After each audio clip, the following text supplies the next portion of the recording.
दोस्तों, क्या आप जानते हैं कि भारत में एक ऐसा देवी मंदिर है जहां देवी की योनि की पूजा की जाती है। एक ऐसा मंदिर जिसमें साल में एक बार माता को 3 दिन तक मासिक धर्म आता है और इन 3 दिनों तक आसपास की नदी और तालाब लाल हो जाते हैं। एक ऐसा मंदिर जिसे तांत्रिकों का गढ़ कहा जाता है।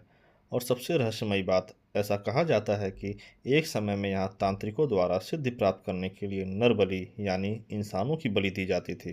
दोस्तों, मैं बात कर रहा कामाख्या देवी मंदिर के बारे में।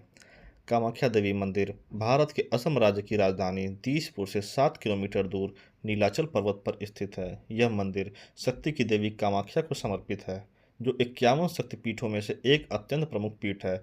कहा जाता है कि यहाँ देवी सती का योनि अंग गिरा था, जिस कारण यह स्थान शक्ति और प्रजनन क्षमता का प्रतीक माना जाता है। पुराणों के अनुसार दक्ष प्रजापति द्वारा आयोजित यज्ञ में अपमानित होकर देवी सती ने आत्मदाह कर लिया था। इससे क्रोधित होकर भगवान शिव ने उनका शव उठाकर तांडव करना शुरू कर दिया। तब भगवान विष्णु ने सुदर्शन चक्र से सती के शरीर के टुकड़े किए, जिससे 51 स्थानों पर उनके अंग गिरे। कामाख्या मंदिर वही स्थान है जहाँ देवी का योनि अंग गिरा था, इसलिए यहाँ देवी को कामरूपा के रूप में पूजा जाता है। अब सुनो सबसे अद्भुत बात। साल में एक बार जून माह में देवी 3 दिन तक रजस्वला यानी मासिक धर्म में होती हैं।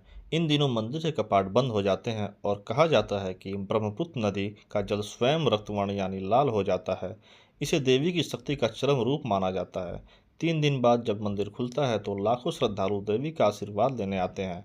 इस उत्सव को अम्बुबाची मेला कहते हैं और यह तांत्रिक साधकों के लिए सबसे बड़ा पर्व होता है। कामाख्या देवी मंदिर हमेशा से तंत्र साधना का केंद्र रहा है। तंत्र में बलि का महत्व है, क्योंकि इसे शक्ति को प्रसन्न करने का साधन माना जाता था। ऐसा विश्वास था कि देवी को रक्त अर्पित करने से साधक को सिद्धियां मिलती हैं। सबसे श्रेष्ठ बलि मानी जाती थी मनुष्य की बलि, जिसे नर बलि कहा जाता है। कुछ तांत्रिक ग्रंथों, विशेष रूप से कलिका पुराण, योगिनी तंत्र आदि में नरबलि का वर्णन है और यह भी उल्लेख है कि नीलाचल पर्वत पर देवी कामाख्या के तांत्रिक भक्तों ने नरबलि देकर अद्भुत सिद्धियां प्राप्त की। 18वीं से 19वीं सदी में जब ब्रिटिश शासन भारत में प्रभावी हुआ, तब मानव बलि पर प्रतिबंध लगाया गया। कामाख्या मंदिर के पुजारियों और स्थानीय राजाओं पर दबाव डाला गया और यह प्रथा धीरे धीरे बंद हो गई। परंतु कुछ रहस्यमयी घटनाएं, जैसे लापता लोग, गुप्त तांत्रिक साधना और अघोरियों की गतिविधियां आज भी इस बात को हवा देती हैं कि कहीं न कहीं गुप्त रूप से कुछ अज्ञात अनुष्ठान होते हैं। कुछ स्थानीय जन मान्यता है कि दूरी पर स्थित गुफाओं या जंगलों में तांत्रिक साधक आज भी मानव प्रतीक बलि करते हैं, जैसे पुतला या मिट्टी के मानव स्वरूप का उपयोग।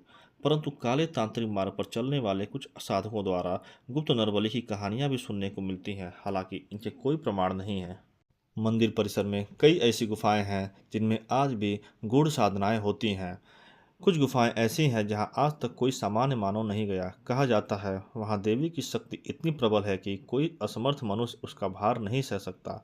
रात होते ही इन गुफाओं से अग्नि की लपटें, रहस्यमयी ध्वनियाँ और कभी कभी अज्ञात रोशनी निकलती देखी जाती है। कई लोगों ने बताया कि उन्होंने सफ़ेद धुंध जैसे प्रेताकार देखे हैं, जो साधकों की रक्षा करते हैं या फिर उनकी परीक्षा लेते हैं। कामाख्या सिर्फ एक मंदिर नहीं, तंत्र का सिंहासन है। कहा जाता है जो साधक यहाँ सच्चे मन से तंत्र साधना करता है, वह सिद्धि प्राप्त कर सकता है।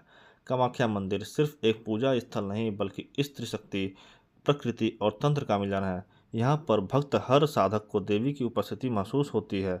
कोई यहाँ आकर ज्ञान प्राप्त करता है तो कोई मोक्ष।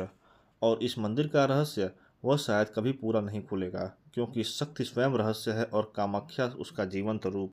क्या आप देवी के दरबार जाना चाहोगे?